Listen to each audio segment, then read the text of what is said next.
So Voyage into the Sunken City has been out for a couple of weeks now, and I was gonna wait until they decided to do nerfs for a lot of these cards, but it doesn't look like nerfs are coming anytime soon. I would imagine we're gonna get them in around 2 weeks, which means that these are probably gonna be the best decks until there actually is some nerfs. So make sure you use these decks if you're looking to climb in Hearthstone. At number 5, we have Mech Mage. And the reason why Mech Mage makes the cut is that it's super easy to craft first and foremost. It's a very cheap deck, but it's also just one of the easier decks to play in the format. It has a really good early game, and now that you're adding Iron Deep Trog to counter Druid, the deck does get slightly better. Main idea, as you probably have seen multiple times, is you play an early game curve. You can go for a lot of cheap mechs with Seafloor Gateway, and then play a bunch of mechs with Mecha Shark to just deal a bunch of damage to your opponent's side of the board and their face. And to finish off a game, you do have 2 Fireballs as well as Gaia to hopefully get to the lethal position. I don't think this deck is nearly as good as the other ones on this list. I think the other ones are way better, but if you're fiending to play some mage and you really want to play some mechs, then this one is great. Is this the strongest one drop ever created? Dude, it's over. It's actually over. Actually, I can't even say that against Druid. Druid is the scariest deck in the game, but this is so good.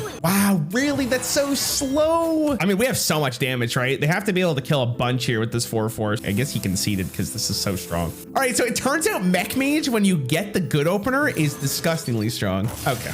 Thank you to Firestone for sponsoring this video. If you want to level up your Hearthstone game, make sure you're using Firestone. Firestone helps you keep track of your deck, what's in it, what you've played, and what's in your hand. Firestone also keeps track of what your opponent has played, what potential secrets they could have, and so much more information that will help you win more. Firestone also keeps track of every single game you played, and you can also watch each individual replay to see what exactly went wrong and how you won or lost the game. Firestone also keeps track of your entire collection to let you know how much of each set you've actually completed. It also lets you know how many packs you opened over the years, in case you were curious how many classic packs you've actually ended up opening. There is a bunch of achievements that you can go for in Firestone to show off to all your friends. Firestone is the perfect companion to have while playing Hearthstone, so make sure you download it with the link in the description. At number 4, we have Aggro Pirate Rogue, and the reason why this deck is so good is because of this card right here. This card on its own can just win games. It can trade really nicely into opponents' minions, but it could also go face, which is the main reason what you want to do. This is a very aggressive deck for a reason. You want to start on board just like you would with any other aggressive decks. Cards like Buccaneer, Fillet Fighter, Iron Deep Trog are going to be your main minions you want to go for. Slowly transition and hopefully get Swordfish on turn 3. Try to hit face as often as possible. You don't really want to trade that much. Then you have your lethal outs with Mr. Smite and 2 Wicked Stabs. You have Krakatoa to fight for the board if you lose it. This is a really good deck. If you're feeling like a pirate but you don't want to play warrior, this is probably the deck for you. And just like a lot of the decks on this list, it can kill people pretty fast. A drop. Yes, easy, dude. Just get good, chat. Just play, just draw your Iron Deep Trog. I'd rather have stats against Priest than I would against just playing the dagger. Also don't know what deck this is. It might be Switcheroo. That's really good. We're to pick that card. It's a winning card right there. YouTube channel telling me that, okay, what do I want? This is obviously really good. It's a 4/5, so we probably take that. And then we just smack him in the face. Okay, we do damage. We want a Wicked Stab. That's also really good. Because if they trade, it's really good, right? Like, I don't care about them doing anything. The fact that you don't have to play around Apotheosis anymore is just really good. Holy moly, that was a lot of damage. Need the Pyro.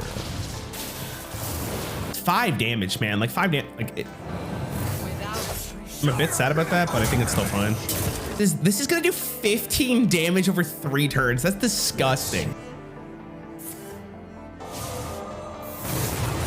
Nice. That's this game. Let's go.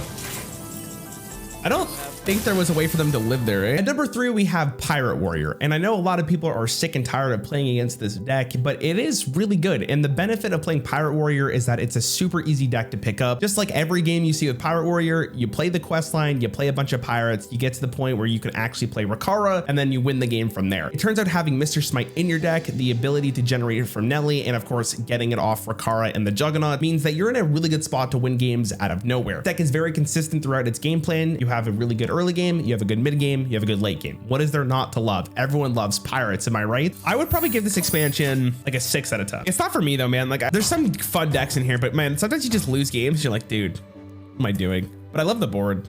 I don't think Ricard is gonna be my win condition in this game. I think I just want the damage on board, right?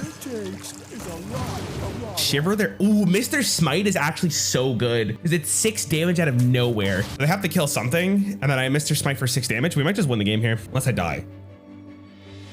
Dying would be bad. Huh? Prep into yo, there's no way that's good. There's no way that's good. Are they shadow stepping this? Wow, dude, what an awful turn. They're just dead, right? I'm really glad I picked Mr. Smite. Oh yeah, he actually has +1 attack, right? So gross. Okay. Oh, that was good. I didn't even need the quest there.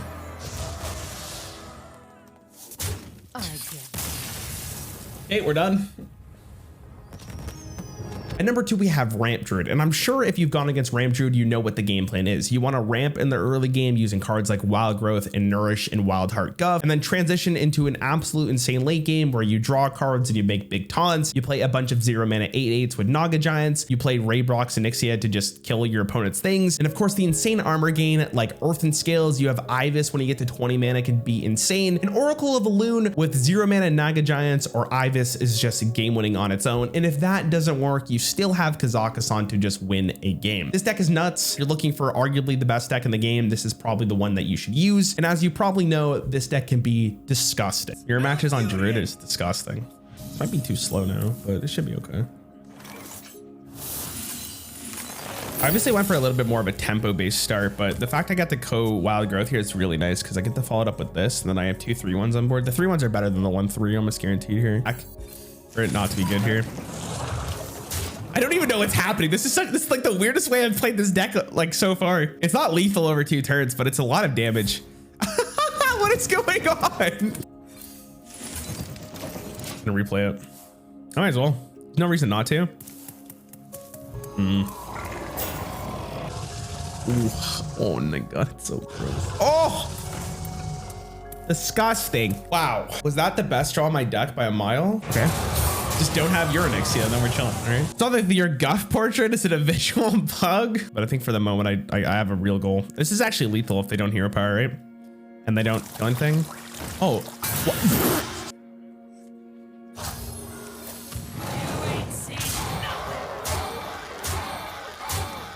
Enemies of nature.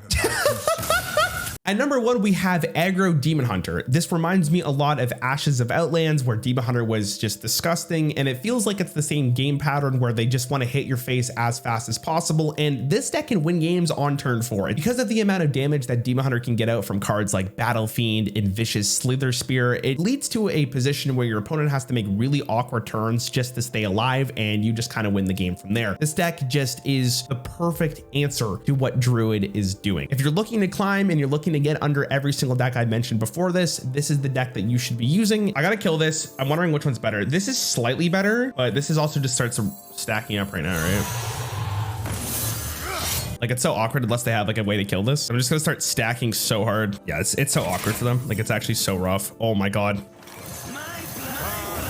Oh my god, it's already done, dude. Just concede. Fall Barrage is still a lot of damage, and I could actually go hit this to kill it and do 4 damage to them. Fall Barrage. Yeah, I think I'm just gonna Fall Barrage here, right? I think I just want the honorable kill though. It's so good. Just so much damage. Oh my god. 14 at turn 4, dude. That's disgustingly good. No, it's just... Well, that's a game. Anyways, thanks for watching my video. I hope you ended up enjoying it. And if you did, I would appreciate a subscription. Look fantastic.